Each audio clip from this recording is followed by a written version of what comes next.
comes under the structured programming, where the entire program of C which executed in a sequential manner, where your start of main function till end of main function. Okay, so I'm going to give you a demonstration on that in the next couple of minutes time.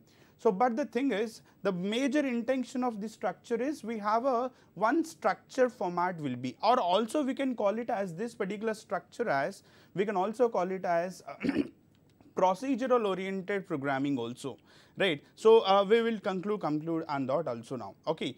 And the next version of object oriented programming is, means to say what is object oriented now. So, for example, when it is comes with object oriented concept, or when it comes to object oriented programming, it is simply to say that if anyone wants to get the data of your application, or else for example, when you want to get from some application data, or else as a user you want to pass some data to it. There are two concepts. For example, as I am a user, I want to pass some data to some other application, or else I want to get the data from other application to my application.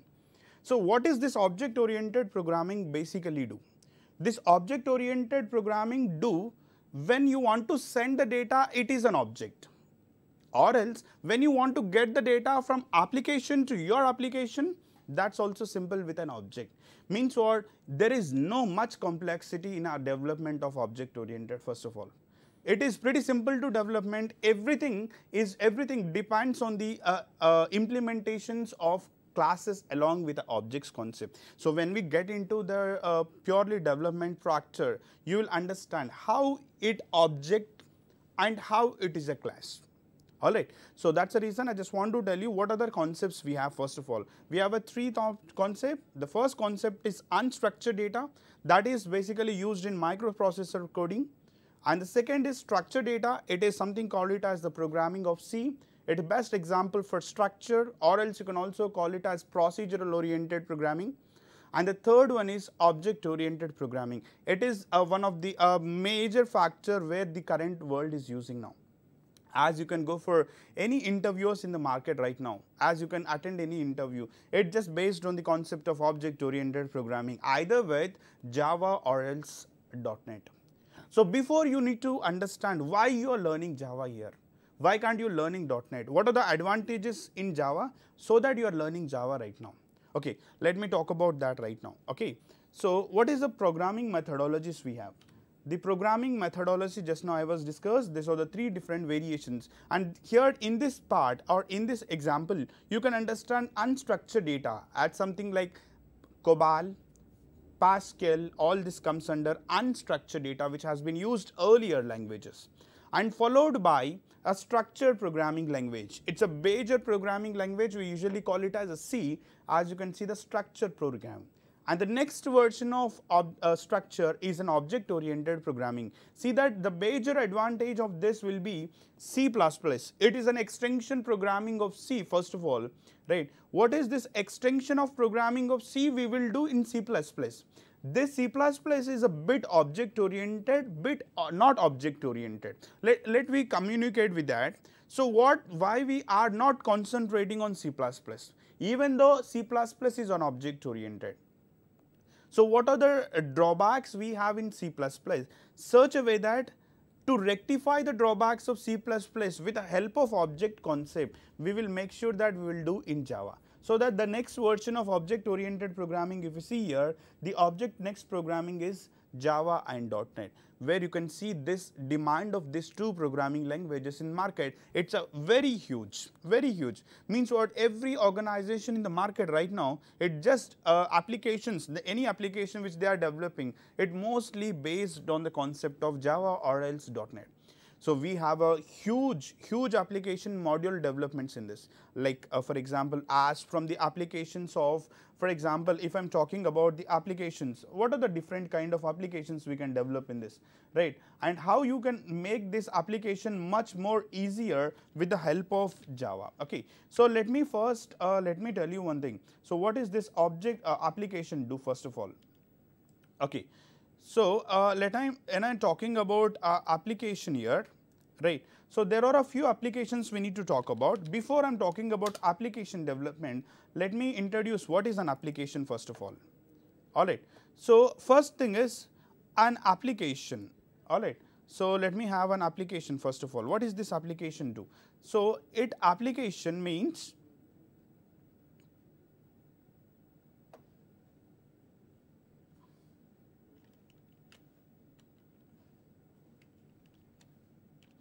okay, let me talk about applications. Okay. So first of all, there are various applications in the market right now, right? The first application is desktop applications, and second kind of applications are web applications, and third category of applications are mobile applications. Okay, we have different applications in the market. So first thing is we just concentrate on this, what is this application means. So for example, when I am talking about any application is something which consists of number of different programs in it. Okay, any application. If I am talking about a web application, this web application consists of number of web programs, where for example, let me take a best example as a Facebook website. So in this Facebook website, this is what we can call it as Facebook application, web application. What will happen within this? We have a number of web applications in. For example, I have a registration page, I have a login page, I have some other page, I have some other pages. See this here, I do write the code for this application of registration will be in different code, and I'll write the code for login is in also different mode. But altogether what I'm trying to do is I'll just combine all of these modules into a single unit. So then I'll deploy this into the market. The deployment process of this one, we usually call it as an application. So what is happening now? Same way, there are a few applications in the market, desktop, web as well as mobile. What is this desktop application do? Desktop applications are the applications which can runs only on a single device. For example, if I am talking about this is your single device, let's say maybe your laptop, maybe your desktop, okay, anything. So for example, this application will runs only on this machine. If there is another machine, if I'm not install this desktop application, it is also there in the same way. But here if I'm not install this application here, so what will happen is if I'm not installing here, this application will not run here. The best example I can tell you, the best example for your desktop applications is your say for example Notepad, right? But for example, as you can see, the Windows machine is come along with that. So otherwise you can take an example as media player as VLC. This media player of VLC, if I install on this machine, I can able to open this in the same machine. But if I am not install this on the second machine, if I want to open any media file with this particular machine, if I want to open anything with this, I can't open it because this application is not installed here. So that's the reason we basically call it as desktop applications. Majority can be installed only on a single machine. Means what? Only the one system or one laptop. So there are a few applications in the market. There are a few applications in the market which also runs in the different places. For example, I have one desktop application, right? This desktop application will be a number of desktop applications. Imagine that there are a number of desktop applications I have here, and all of these applications are connected in a single network. Let me have a single network here, only single network. I mean to say, you can say LAN, alright, you can say a Wi-Fi device, everything. So these all three are in a single machine or single line. So what will happen is if I install one particular application here, that application will be installed here, installed here, installed here automatically, so that these three machines simultaneously can able to access this single machine or single application. This kind of applications also in market we usually call it as desktop. The best example is your supermarket application. So if you go for any supermarket like Spencer's or Reliance Market or some other application, in this all machines will be interconnected to a one centralized machine, or we usually call it as centralized server. this centralized server can able to access all these devices continuously. Okay, so this kind of applications also we majorly call it as a desktop applications. Okay, what is the limitations of this desktop application is? The limitations of this desktop application is it only runs on this particular network. Means what? I can't able to run this application outside this. For example, this is the network where I have installed my application. Right, I have installed this. Right, I want to run on another network. For example, I have another device or I want to have run it on another network. So what is this desktop application do? This desktop applications can't be runs on the second machine here. It is can't able to run it on other networks. Okay, so this is main reason we are making a limit of this. And the best advantage we can take from this desktop, basically without internet also it applications run. That is the reason we can call it as a intranet application. It is not internet, it is called it as intranet.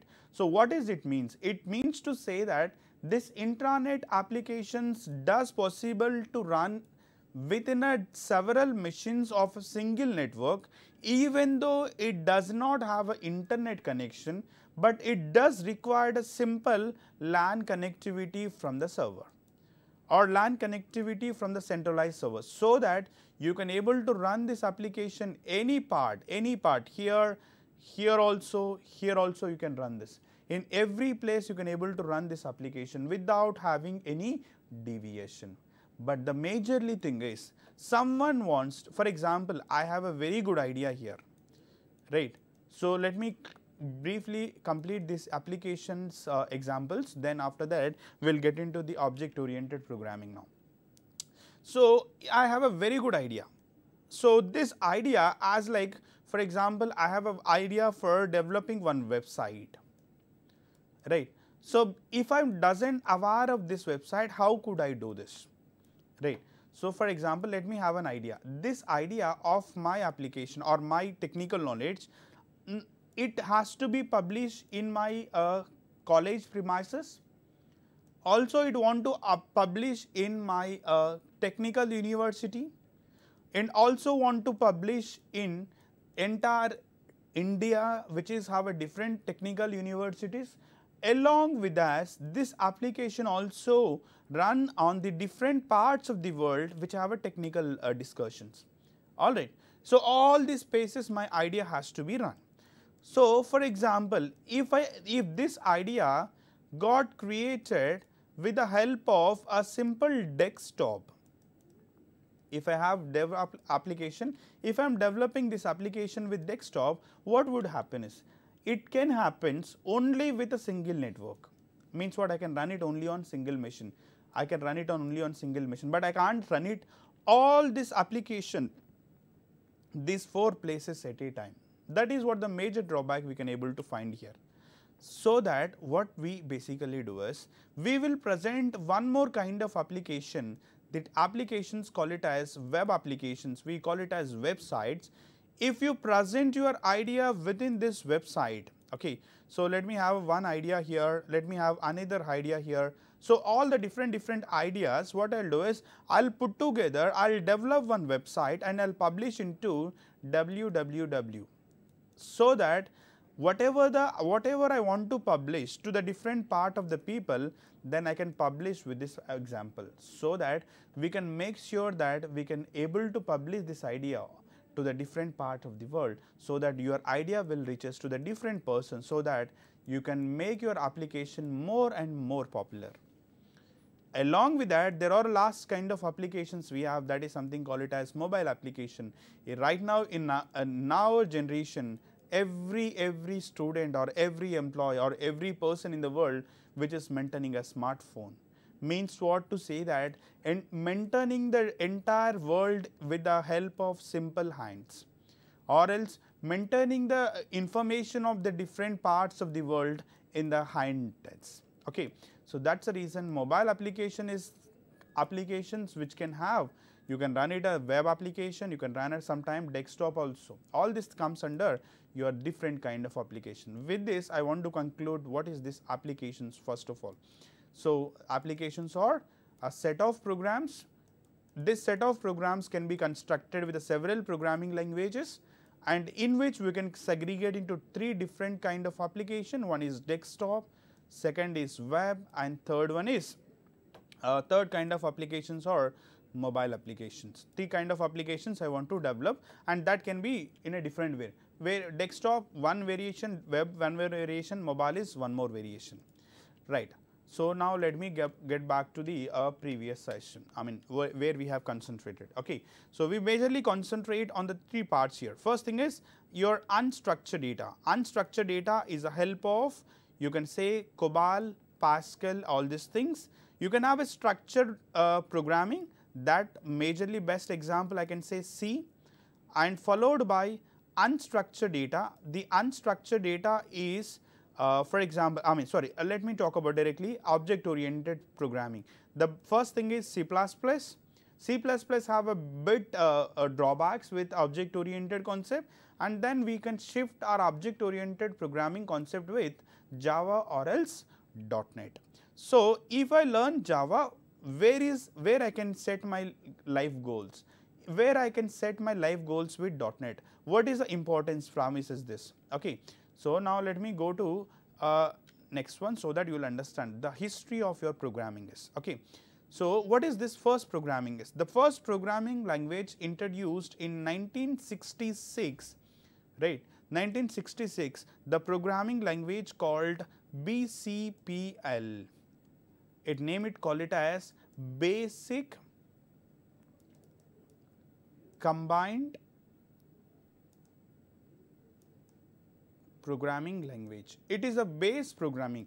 How this has introduced previously for users, they usually go for mathematical one programming, scientific one more programming, graphical one more program. There are different programs they used to use. I mean, for example, even though it is programming, one particular programming will be used to mathematical calculation. One more particular program is used for scientific calculation. One more program is used for graphical calculations. Okay, graphical kind of thing, like animations and all. Okay, so they used to use a different programming languages. Instead of that, BCPL is come up with that part where it is introduced in 1966 or 68, whatever it is. Okay, there are a few authors will write with the 1966, and there are a few authors will write with 1968. Anything is okay. And this particular programming language called BCPL. Even this programming also have a drawbacks, and after that they are introduced another programming language called another language called B, which is introduced by Ken Thompson in year of 1960s, with reducing a few drawbacks of BCPL, and here they are introduced a concept of something like functions and all, but even though this is also not perfectly alright for the industrial. So, then again they are stop using of B. Then the next, this is what a newer sensation into IT industry in earlier 1970s. The concept call it as C. Very huge applications can be started from the C, as it is in a very good revolution in the year of 1970s.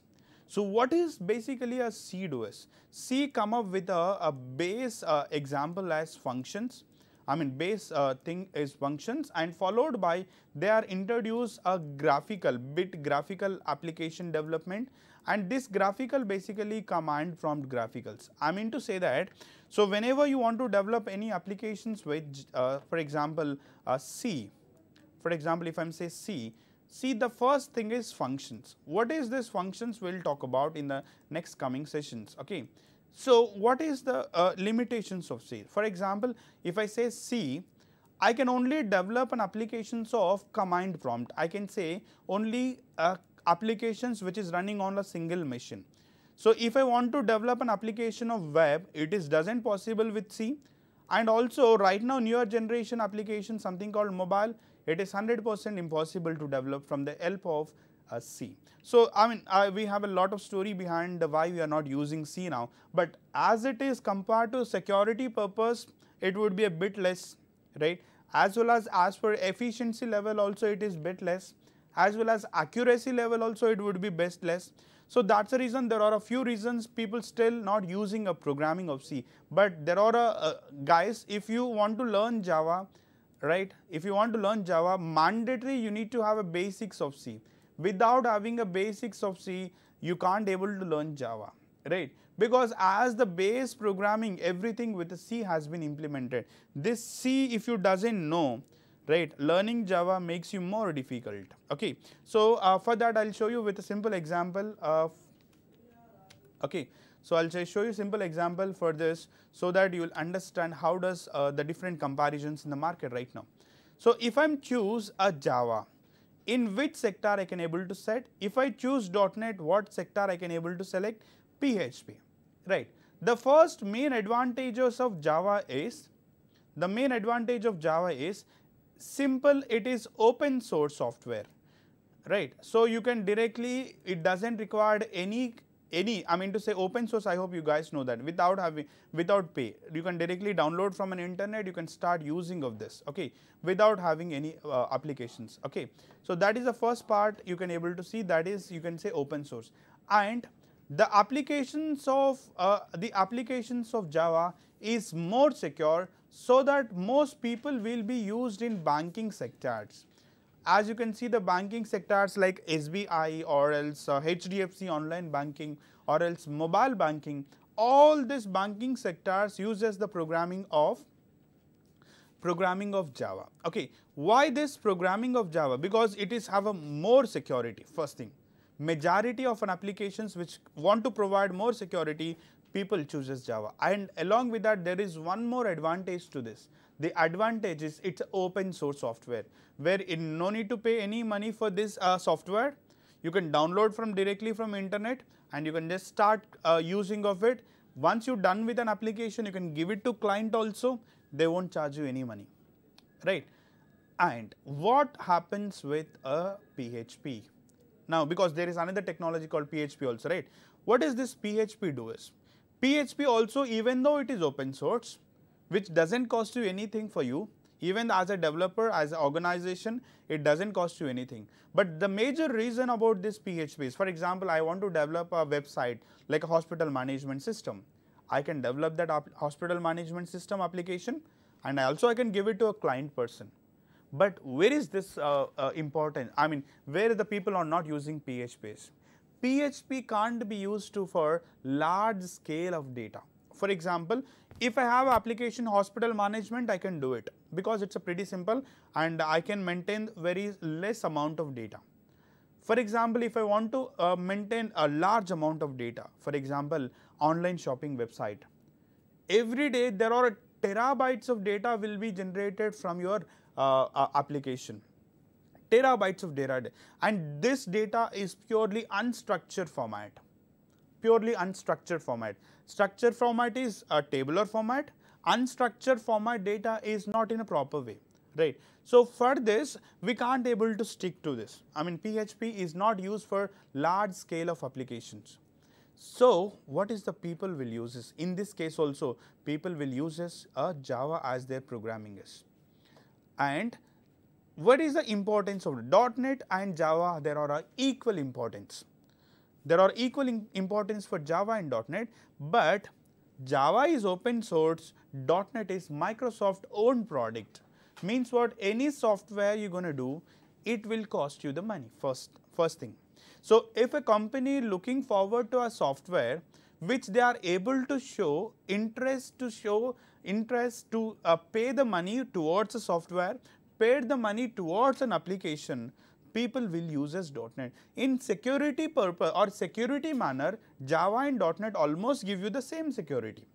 But if this is open source and this is not open source. And along with this, this can be used in any Microsoft devices. Mean to say that it can be used in any sector of application. I mean to say that Windows platform. Best example is your Windows platform. If someone want to develop an application which has to run only on Windows devices, like Windows mobiles, Windows devices like laptops, desktop, or else it can be anything.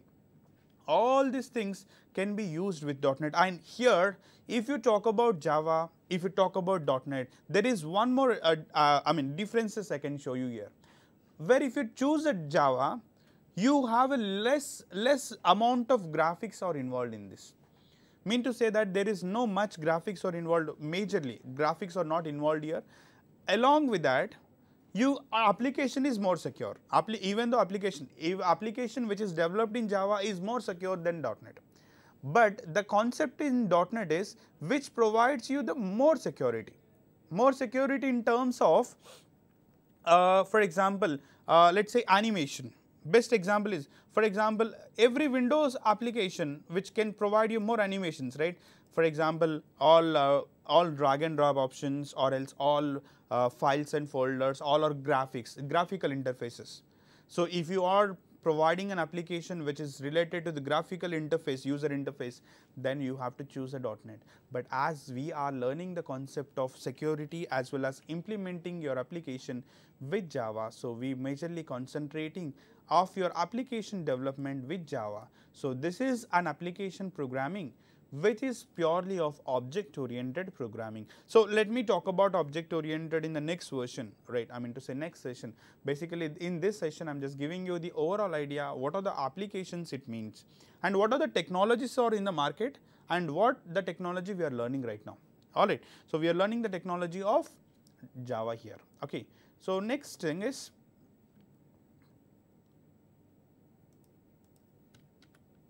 right. So what is the advantages of Java here compared to the previous versions? So the comparison of the Java which have a more advantages. The first one is big data and Hadoop applications, right? We usually call it as cloud applications. Okay. So big data and Hadoop, it is very huge demand in the market right now. Big data and Hadoop. So what is this Hadoop and big data do? And if you want to learn this, you need a base concept of Java. If you are able to write a programming with Java, then you are being half of into big data and Hadoop. I mean to say you can have a cloud applications, and followed by majority of Android devices uses a Java program as internally. Majority of Android, almost Android, entire Android can be used as the programming of Java to develop any kind of apps, all right. So any kind of apps, in a sense, the apps which you are using in your mobiles, like your Facebook, your WhatsApp, or else your Paytm, all these applications which you are using in Android devices. So all application internally written the code with Java here. So if you are able to learn the Java by basic Java here with object-oriented programming, you have two chances. Then you can learn big data and Hadoop very easily. First thing, very easily you can learn big data and Hadoop. And second thing is, you can learn Java. You have more chances to learn to mobile application. And their third version, you can also learn services-based application that we talk about in the next later days. And then there are applications we can also use it with applications of API. So we do concentrate on this names or particular words in the next coming days of time. So I'm just want to show you a few things. What is the learning of Java? Because first thing is, I want to set your standards towards to learn the next strategies. Okay, the standards to learn Java to make you to learn the next services or next advantages of all these four. So after this, we can also make sure that if I have a Java here, if I have a C here, what are the differences? Now let me show you with a simple example here, the language which I have written in programming of C. The first program I want to write in C. So what are the differences I have to do modifications in Java here? Now let me have, first thing is, as you guys already have an awareness on the programming of C, the first line of your program of C which uses the concept of header files, right? So and followed by, you will use the terminology, call it as main function, right, with a return type void, null return type, followed by you will write a simple printf statement to print some message from the programming of C to command windows. Okay, so this is the first program of C we basically use. Okay, along with this, what we have to be in Java right now. So what are the things we get changes here? Okay, so I am going to show you the demonstration in the next session, but let me talk about this basic idea now. So first thing is, as like a header files in C, we have something called packages in Java here. We have some term called packages in Java. What does this packages do, right? What are the difference between a header file and packages? Okay, one question I want to tell you. Right, here we don't have a concept called it as class. Okay, here as soon as if I'm starting the example here of Java, I'm starting with the help of demo. I mean to say class. Okay, so now let me talk about this. Okay, because there are two factors I was identified. The first factor is what is the importance of packages rather than header files. Second one is what is the use of what is the class here, and third one is I do have a main function here. I do have here I can call it as method. So I do have a main method here, and here also I do have a main method. But what are the differences we have here? Let me talk about. There are third. See that I'm writing public static void main. Here I'm just writing void main. Nothing but there are one more difference or one more thing you need to categorize. That is the third part. And followed by you have a printf statement. It is similar to in Java. We'll use it as system.out.println. So now let is the third one, that is the fourth factor we need to concentrate. Okay, so first I'm talking about from the bottom, printf and system.out.println. What are the differences we have here? Okay, the first one is you can have a system, right, dot out dot println. It is a print message which we have used in Java. Okay, so which is used to print some message,